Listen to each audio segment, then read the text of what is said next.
โดยสบายดีสบายดีสบายดีสาวโสดโสดคักโสดแน่ โสดคักโสดแน่ว่าซั่นเป็นอะไรคือว่าโสดคักโสดแน่บ่มีจักคนเลย บ่มีเลย คือขออนุญาตถามก่อนเนาะแนะนำตัวในซื่อหน่อยได้ อ่าสบายดีเด้อขอแนะนำตัวเลยว่าสื่อน้อย ตอนนี้อายุเท่าไหร่อายุ28ปีแล้วโอ้ตะกี้ตอนมาตอนนั้น27แม่นปีกายนี่ ปีกายนี้27มาปีนี้เขาปีที่28แล้ว28ปีได้ทุกคนเลยเป็นผู้สาวโสดบ่หรือว่าเคยแต่งงานเป็นสาวโสดต้องสิว่าในทวนคืนแน่หน่อยหนึงเนาะสำหรับ FC ใหม่เพิ่นก็สิงงคันว่าเฮาถามแนวอื่นเนาะก็คือเพิ่นเคยเปิดใจแล้วรอบนึงปีกายนี่เนาะแม่นปีกายนี้ ตั้งแต่ปีกายพูดได้ทุกคนเลยปัจจุบันนี่เป็นอะไรซะปัจจุบันนี่บ่ปัจจุบันนี่ยังบ่มีคนลมเด้อขออนุญาตถามแบบตั้งแต่เฮาเปิดใจรอบก่อนเนาะแบบว่าบ่มีคนถึกใจเลยบ่สาวน้อยถามว่ามีคนถึกใจบอกกะมีคนที่แบบว่าล้มได้อยู่แต่ว่าบัดลมไปลมมาแล้วแบบคือความหมายว่าแบบเขาอาจจะแบบบ่เข้าใจเฮาหลายกว่านะแบบว่าเฮาก็เปิดใจลมแบบเฮาก็อธิบายทุกอย่างเกี่ยวกับชีวิตการเป็นอยู่เรื่องเรียกเรื่องงานหยังก็แบบคือความหมายว่าเขาก็เข้าใจในส่วนหนึ่งแต่ว่าก็ลมไปลมมาแล้วเขาก็เงียบไปเลยเขาจะเงียบใส่เองแม่ตอนลมกันนี่ได้ประมาณจากเดือนลมกันบ่ก็ได้ประมาณ 3-4 เดือนนี่แหละแต่ก็บ่แม่นว่าลมแบบเป็นแฟนเป็นหยังดอกแต่ก็ลมแบบในคนรู้จักซื่อๆแต่ว่ายังบ่ได้คบบ่ได้หยังปัจจุบันนี้เฮ็ดเวียกเฮ็ดงานหยังซะปัจจุบันนี้เฮ็ดเวียกอยู่ห้านขายโทรศัพท์คือเก่าโอ้โหโดยยังอยู่บ่งเก่าแม่นบ่ก็ได้ข้ามไปแบบไปเล่นไปเที่ยวอยู่ฝั่งไทยอยู่บ่ยังบ่ได้ไปเลยโดยมีคนแบบก็เจ้าข้ามมาหาอยู่บ่ยังบ่มีบ่เคยมีไผข้ามมาหาตั้งแต่เปิดใจมาโดยขออนุญาตถามแบบทางสาวน้อยมีไอ้น้องกันจักคนมีไอ้น้อง6คนแต่ปัจจุบันนี้อยู่เฮือนนำกันมีแต่3คนแล้วก็มีไอ้คนนึงแล้วก็มีอ้ายคนนึงแล้วก็มีน้องเองพ่อแม่ด้วยค่ะพ่อแม่เพิ่นจะอยู่หน้าเพิ่นจะบ่ได้เข้ามาอยู่บ้านเพราะว่าเฮ็ดสวนปลูกผักปลูกเลี้ยงไก่เลี้ยงงัวอยู่หน้าเพิ่นมักอยู่แบบสงบบ่แม่นเพิ่นมักใช้ชีวิตแบบอยู่กับธรรมชาติหลายกว่าทางเฮือนอันนี้นี่เป็นเฮือนแบบเฮือนกกเฮือนเข้าบ่แม่นเป็นเฮือนกกเฮือนเข้าเลยแบบเป็นเฮือนของเจ้าเองก็มีบ่เป็นเฮือนของข้อยเองยังบ่มีโดยตั้งแต่แบบว่าเฮาหาเงินเก็บเงินมานี่แบบมีอีหยังแน่แล้วบ่ที่ว่าเป็นของเจ้าเองตั้งแต่หาเงินมาสร้างเองมานี่คือความหมายเป้าหมายน่ะมีความฝันอยากได้อยากสร้างแต่ว่าคือปัจจุบันนี้ยังบ่ทันมีหยังเพราะว่าอายุก็ส่ำนี้แล้วก็อยากเปิดใจหาคนที่แบบพร้อมสร้างสาไปนำกันคือความหมายนี่เจ้าพร้อมสร้างครอบครัวแล้วตอนนี้แม่นคันว่ามีคนที่แบบว่าเพิ่นรับในสิ่งที่เฮาเป็นได้เฮารับในสิ่งที่เพิ่นเป็นได้กับพร้อมสละโสดบ่แม่นโอ้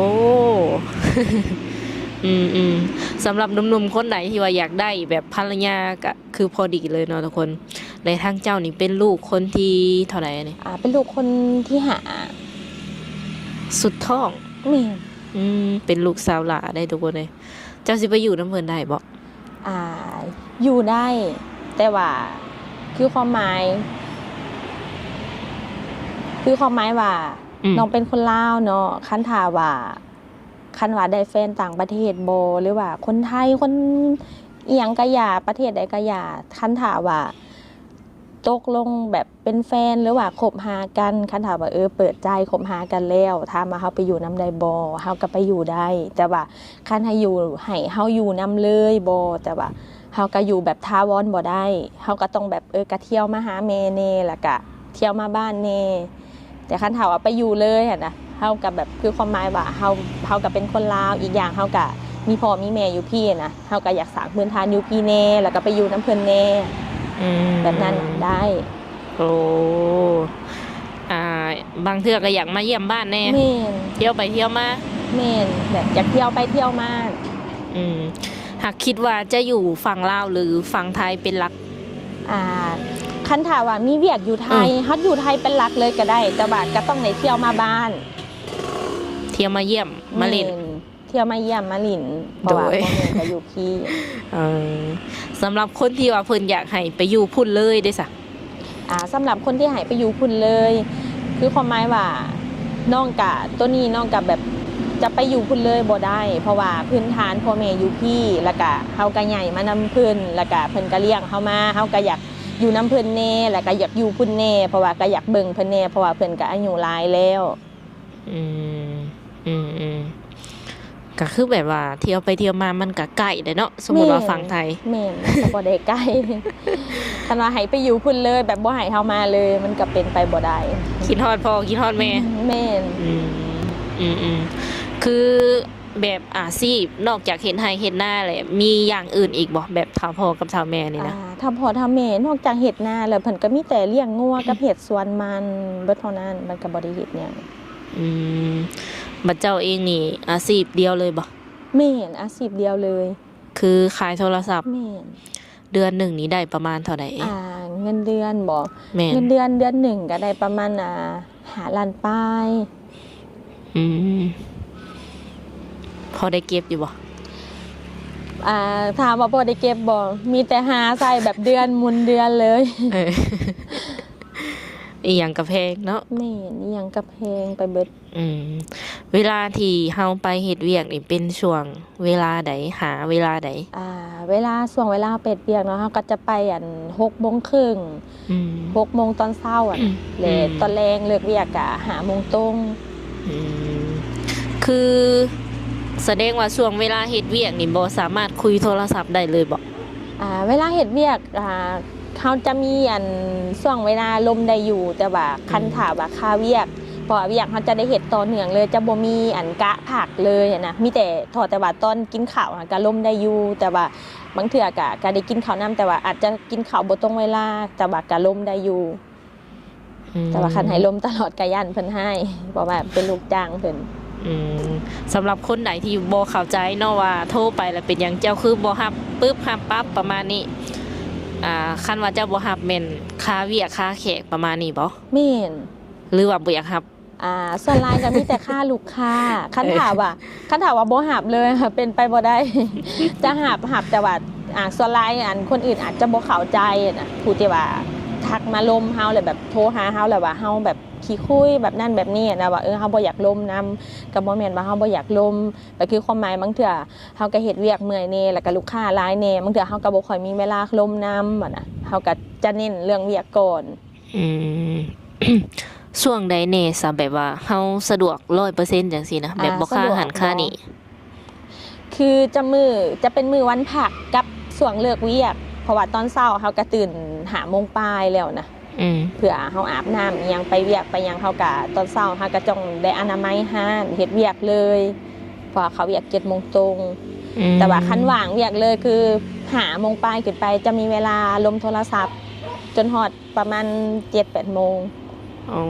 สูงสุดแล้วบ่ แม่น 7-8 โมง 9 โมงแล้วรับบ่ 9 โมงจะเป็นโมงนอนแล้วเพราะว่าเฮ็ดเวียกเมื่อยแต่บางมื้อก็นอนดึกอยู่แต่ว่าก็บ่ได้ตลอดก็ทักมาลิ้นน้ำเพิ่นประมาณช่วงนั้นเนาะ แม่น หรือบอกก็ทักแชทป้าไว้ แม่นทักเสร็จมาก็ได้หรือคันอยากเห็นหน้านี่แม่นแนะนำเป็นช่วงแรงๆทุกคนเลยเพราะว่าเพิ่นสิว่าในเลิกเวียกแล้วตอนนั้นเนาะแม่นอาทิตย์หนึ่งนี่พักจากมื้ออาทิตย์หนึ่งจะพักเวียก2 มื้อ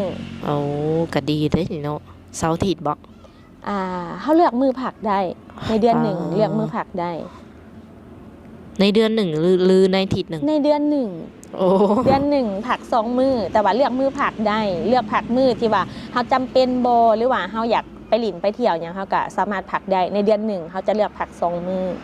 เอออืมคิดว่าอาทิตย์ละ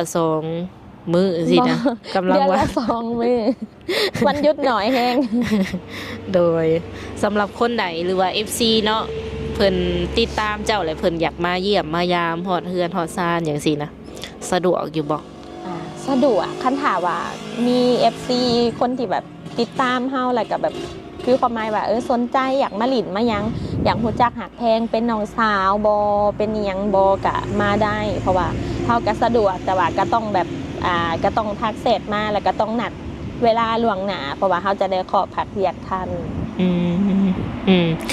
คันถามว่าเพิ่นจะชวนเจ้าไปหลินอยู่บ้านเพิ่นได้ซะสวนไปหลินอยู่บ้านบ่แม่น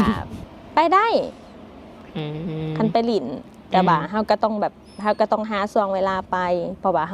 ฮามือพักเฮาหน่อยอยากไปหลินอยู่บ่ซะแบบเป็นฝั่งไทยหรือว่าอยู่วังอื่นจังซี่นะอยากไปอยู่แต่ว่ามือผักหน่อยแห้งบางเถื่อกะมือผักกะมีแต่เดือน1 2มื้อกะคือผักสมมติว่าผัก2มื้อเพื่อเดินทางไปกลับกะเมื่อยแล้วหั่น คันว่าได้หยุดหลายมื้อนี่ก็แบบอยากไปดนๆอยู่บ่อยากพักผ่อนอยากไปเป็นแบบว่าอาทิตย์ซะสิเนาะแม่นเฮาจึงได้พักผ่อนเวลาว่างหน่อยเพิ่นว่าเฮ็ดเวียกมานี่ได้จักปีแล้วซะเฮ็ดเวียกมานี่สิเข้า2 ปีแล้วคือเจ้าโสดแบบว่าบ่เคยมีไผมาลมเลยบ่โสดแบบแม่นบ่เคยมีไผแบบมาลมแบบคบหากันแบบเป็นแฟนเลยค่ะบ่มีแต่แบบเข้ามาแบบแค่แบบลมแบบแซดแบบอีหยังมาแบบแล้วก็หายไปเลยแต่ก็ยังบ่ได้คบบ่ได้หยังกันแบบยังบ่ได้เป็นแฟนคบหาแบบเป็นปี2 ปีหยังค่ะยังบ่เคยมีเลยโดยผู้บ่าวแบบว่าแถวบ้านเฮานี่เขาก็มาจีบอยู่บ่แถวบ้านคือตอนนี้บ่มีเลยผู้บ่าวแถวบ้านคือเฮาไปขายเครื่องแบบไปเป็นแม่ค้าขายโทรศัพท์อีหยังประมาณนี้ก็บ่ได้มีลูกค้ามาจีบบ่จะบ่มีเลยไปเฮ็ดเวียกอยู่ใน2 ปียังบ่เคยเห็นไผมาจีบเลยสงสัยเนื้อคู่ยังบ่มาคือทางเจ้าเองก็เปิดใจตลอดว่าซั่นซะบ่เคยปิดกั้นตัวเองบ่เคยปิดกั้นตัวเองมีแต่ก็จะบอกกับคนอื่นทั่วไปเลยแบบโสดแต่ก็ยังบ่มีไผลมแต่ก็ยังแบบก็บ่เข้าใจตัวเองคือกันแล้วแบบเฮาเฒ่าแล้วบ่หรือว่าเฮาเลือกหลายสเปคเฮาสูงบ่มีสเปคแล้วก็บ่ได้เลือกแบบคือความหมายอายุแบบคือความหมายว่าอายุผู้ที่เฮาอยากจะลมได้คือความหมายว่าเฮาก็บ่ได้จำกัดอายุว่าต้องแบบอายุน้อย20ปลาย30ปลายหยังพะนี้ก็บ่แม่นเฮาจะแบบว่าเฮาจะลมได้เบิดเลยตั้งแต่อายุ30ปลายขึ้นไป40 50 60หรืออายุ70ปีเฮาก็ลมได้ค่ะนะแบบว่าเฮาก็บ่ได้ปิดกั้นว่าแบบคนอายุหลายแล้วเฮาจะลมบ่ได้อายุน้อยกว่าแล้วจะลมบ่ได้เฮาจะลมได้เบิดคันถ้าว่าเขามีความเข้าใจกันนะหลักๆแล้วมักผู้ชายแบบนิสัยแบบใดมักผู้ชายที่แบบมีนิสัยแบบเป็นผู้ใหญ่แล้วก็มีความเป็นผู้นำแล้วก็เข้าใจเฮาแล้วก็คือความหมายก็บ่แม่นว่าให้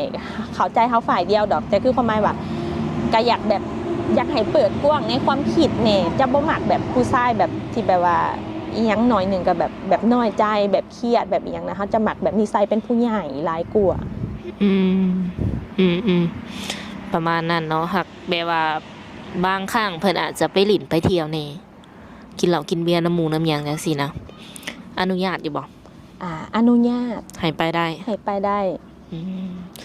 เป็นพอห้างพอหมายบางคนมีลูกติดทางเจ้าสิรับเพิ่นได้บ่ซะได้พอห้างพอหมายโสดแต่ว่ามีลูกติดเฮาก็ล้มได้เพราะว่ามันก็ขึ้นกับเฮา2คนน่ะนะบ่ติเนาะที่ว่าเพิ่นมีลูกมานำเพราะว่าทางสาวน้อยเองเพิ่นก็บ่เคยแต่งงานคันเรื่องลูกนี่ก็ต้องถามเพิ่นก่อนประมาณนี้หากแต่ก็ทรงสิรับได้อยู่รับได้เพราะว่าคือความหมายมันเป็นเรื่องอดีตไปแล้วเฮาก็เข้าใจคือเฮาเลิกเวียกมาประมาณนี้นี่เฮาเฮ็ดหยังแหน่แบบเลิกเวียกมาบ่ตอนแรกเฮาก็จะออกกำลังกายแล้วก็มีแต่ซักเครื่องแล้วก็เมียนห้องเมียนเฮือนนี่แหละงานอดิเรกหรือว่าสิ่งที่เฮามัก เวลาพักเนาะคือมักเฮ็ดหยังนอกจากออกกำลังกาย นอกจากออกกำลังกายบ่เขาจะแบบเขาจะมักไปเบิ่งกีฬา อืมแบบไปหลินเทคหลินบาร์ปาตรงปาร์ตี้บ่ไปบ่ บ่ได้ไปบ่มักไปเลย ไปเด็กไปบาร์ไปปาร์ตี้บ่มักไปเลย คันไปหนังแบบหารอาหารกินข้าวกินหยังธรรมดาเคยไปอยู่ แต่ว่าคันไปเทคไปบาร์หยังแล้ว บ่เคยไป เป็นอะไรมันบ่อยากไปบ่หรือว่าย่านหรือยังไง บ่แม่นว่าบ่อยากไปกับอีกอย่างแบบเฮาก็ใช้ชีวิตแบบว่าพื้นทางของเฮาก็แบบเฮาก็บ่ค่อยมักเข้าสังคมแบบว่าแบบไปปาตรงปาร์ตี้ไปหลินไปเทคไปบ้างยังไงล่ะมีแต่แบบอีกอย่างอายุเฮาก็หลายเลยแบบเฮ็ดเวียกเฮ็ดหยังมามันก็เมื่อยแล้วมีแต่คิดว่าอยากพักผ่อนแล้วก็แบบอยากตั้งใจรวมเงินเก็บเงินแล้วก็หาเงินหลายกว่าเขาจะบ่ได้เน้นแบบใช้ชีวิตแบบไปหลินไปเที่ยวแบบไปแต่ละมื้อซื่อๆ อืมแสดงว่าแบบความคิดเพิ่นมันก็ถึงขั้นแบบอยู่ในขั้นตอนที่ว่าเพิ่นอยากมีอยากสร้างแล้วตอนนี้เนาะบ่ยังแบบบ่อยากหลินอยากหยังประมาณนี้ แม่ หลินอยู่แต่ว่าสำห้อง แม่ คือหาเงินนี่ต้องมาก่อน แม่เขาจะเน้นหาเงิน โดยคันว่ามีแบบว่าคนที่เพิ่นแบบพร้อมจริงจังกับเจ้าเนาะ เพิ่นสามารถแบบมาแต่งมาขอเอาได้เลยบ่ ได้แต่ว่าพื้นฐานก็ต้องแบบเฮาก็ต้องแบบร่วมกันขันต่ำกับประมาณเกือบปีโบหรือว่าบ่ฮอดปีก็ได้ แต่ว่าคันถามว่าจริงใจต่อกันเนาะ อืม ก็สามารถแบบมาสู่ขอมาแต่งได้ตามฮิตของประเพณีลาวเพราะว่าเฮาก็เปิดใจเพราะว่าเฮาโสดเต็มร้อยเลยเด้ เฮาก็บ่ได้ลงกับไผ อืมช่องทางติดต่อยังคือเก่าบ่ ช่องทางติดต่อยังคือเก่าทั้ง Facebook กับ LINE หรือว่า WeChat ส่วนไลน์นี่จะเล่นหยังเป็นหลัก จะหลิน LINE กับ Facebook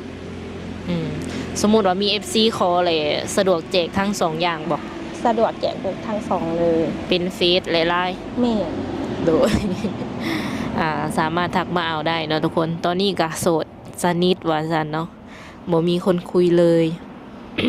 คุยแรกๆก็ดีอยู่เนาะ แม่ แบบเฮากับบ่ได้ให้บ่ได้หยังเพิ่นบ่ โบกับบ่ได้ให้บ่ได้หยังเลย เคยมีบ่แบบว่าหนุ่มๆเพิ่นเฮ็ดให้แบบรำคาญใจจังซี่นะ กะมีอยู่บางคนกะแบบคือความหมายทักมาแบบอยากมาคุยมาหยังกับเฮาแต่แบบคือความหมายว่าเขาก็ถามหลายอย่างเกี่ยวกับเฮาแล้วเฮาก็อธิบายไป แล้วเฮาก็แบบ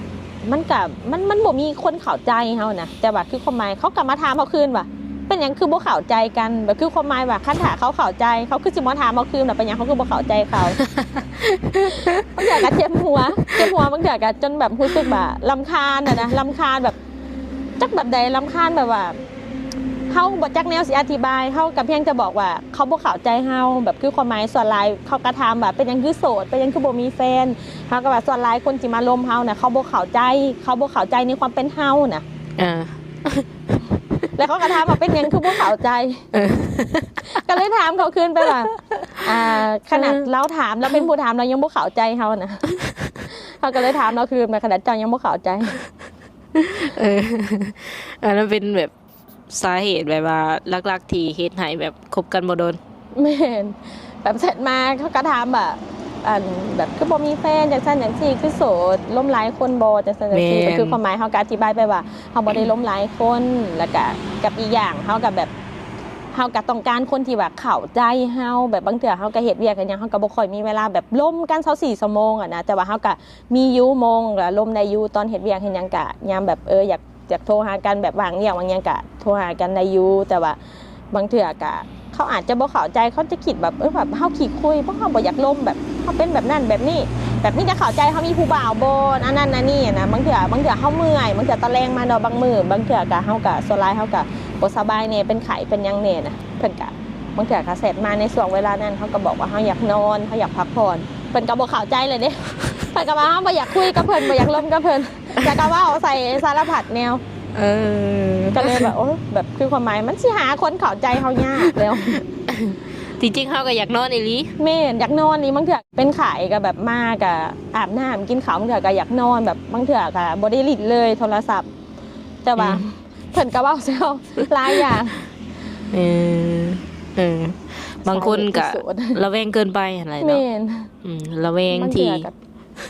จักบ่จักแนวสิว่า ที่โสดก็โสดยังบ่มีเพลงเข้าใจเนี่ยนะ โดย มีแต่เฮาเข้าใจตัวเอง ก็เคยแบบวิดีโอคอลหากันอยู่บ่เลย ก็เคยมีอยู่คนที่แบบทักมาลมเฮาน่ะก็เคยแบบโทรมาวิดีโอคอลหาอหยังก็เคยอยู่แต่ว่าบางเทื่อคันในส่วนเฮาบ่ว่างบางเทื่อมันโทรมาเพิ่นก็เฮ็ดแบบงุดหงิดแบบคือรำคาญอีหยังเฮาจักอย่างที่แบบเฮาบ่อยากคุยบ่อยากลมน้ำเบิ่นนั่นนะบางเทื่อเฮาค่าก็คือว่าค่าเนี่ยเฮาจะเป็นคนแบบว่าเฮาจะมักสไลด์ให้บ่จะแบบมัก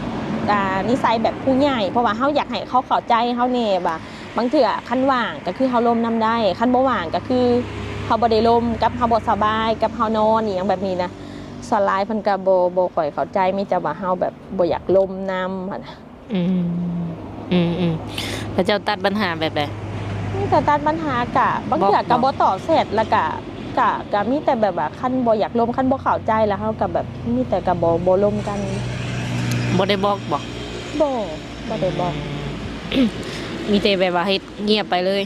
แม่มีแต่เงียบไปเลย บ่ยอมบอกตรงๆอีกบ่ แบบคือความหมายว่าเขาก็น่าจะเข้าใจนั่นแหละเขาบ่เข้าใจเขาเลยก็เลยว่าเขาก็เลยเงียบไปเลยดีกว่า ก็ประมาณนั้นเนาะทุกคนแล้วก็คือสำหรับคนที่สิเข้ามาใหม่นี่ทั้งสาวน้อยมีหยังอยากฝากถึงแบบเพิ่นบ่ สำหรับผู้ที่จะเข้ามาใหม่เนาะผู้ที่ว่าอยากมาลมมาคุยกับสาวน้อยก็อยากให้แบบเปิดใจมาแบบเต็มร้อยแล้วก็อยากให้แบบมีความจริงจังแล้วก็จริงใจแน่เพราะว่าอีกอย่างสาวน้อยก็โสดโดนแล้วเปิดใจนี่ก็เป็นรอบที่2แล้วนะอีกอย่างก็อยากขอคนที่แบบมีความเข้าใจเฮาแน่แล้วก็คือความหมายว่าเฮาก็อยากได้ผู้ที่แบบแบบเข้าใจเฮารักๆแล้วก็มีความแบบอ่อนน้อมถ่อมตนในคำเว้าคำว่าเนี่ยนะส่วนหลายก็มีแต่แบบอยากเว้าแบบเสียงแข็งเสียงหยังแน่นะแบบบางทีก็ตกใจ โดยคิดว่าเพิ่นหายบ่ แม่บางทีก็คิดว่าเพิ่นให้ โดยลักๆแล้วจะเป็นคนแบบใดสักค่อยลืมถาม ลักๆเราเป็นคนแบบว่านิสัยที่แบบว่าคันถาว่าได้ฮู้จักแบบดนๆเนาะสวนมากจะเป็นคนแบบว่าเป็นคนหมักว่าวหมักล่มหมักถามแต่จะเป็นคนแบบอารมณ์ดีตลอดแต่จะบ่มีแบบเรื่องซีเรียสหยังเลยคันถาว่าเปิดใจลมกันแท้นะ ประมาณนั้นเนาะ สาวน้อยสูงเท่าไหร่นี่ สูงเมตร59น้ำหนักอยู่ที่เท่าไหร่ น้ำหนักตอนนี้แม่น58โอเคเลยสำหรับคนที่สิเข้ามานี่บ่ได้จำกัดเนาะว่าจะเตี้ยกว่าหรือสูงกว่า แม่นจะบ่ได้จำกัดเลยน้ำหนักส่วนสูงและก็หน้าตาจะแบบบ่แม่นประเด็นเลยอีหลีบ่ อีหลี ขอแต่แบบใจเลยมีแต่แบบใจเอาใจมาแบบมาแลกเลย โดยโอเคเนาะสุดท้ายนี้ก็บ่มีหยังหลายเนาะเฮาก็สิขอโอ้ลมกับเพิ่นประมาณนี้ก่อนแล้วก็สิเป็นตัวแทนมอบเงินให้เพิ่นไว้เติมบัตรเติมเบอร์ 100,000 กีบเนาะ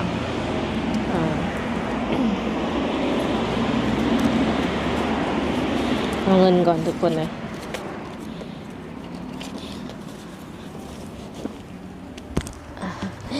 ขอบใจเด้อ โดย ต้องขอขอบใจเนาะสาวบุญเปียงเด้อที่ว่ามอบเงินนำใจให้สาวน้อยเติมบัตรเด้อแสนในจำนวนเงิน100,000 กีบเด้อขอบใจหลายๆ โดยลืมบอกว่าสาวบุญเปียงเป็นสะพานให้ว่าซั่นซะเนาะอันนี้ก็คือเป็นเงินผู้ใหญ่ที่ว่าเพิ่นสนับสนุนช่อง YouTube เฮาอยู่ทางอเมริกาพุ่นแหละโดยขอบใจเด้อที่สาวเปียงเป็นสะพานให้เด้อโดยแต่มีน้ำใจมอบจำนวนเงินให้สาวน้อย100,000 กีบโดยแล้วได้ก็ขอให้พอเนื้อคู่ไวๆโดยสำหรับคลิปนี้สาวบุญเปียงและกาสาวน้อยจะได้ขอตัวเจ้าไว้ก่อนเนาะสบายดี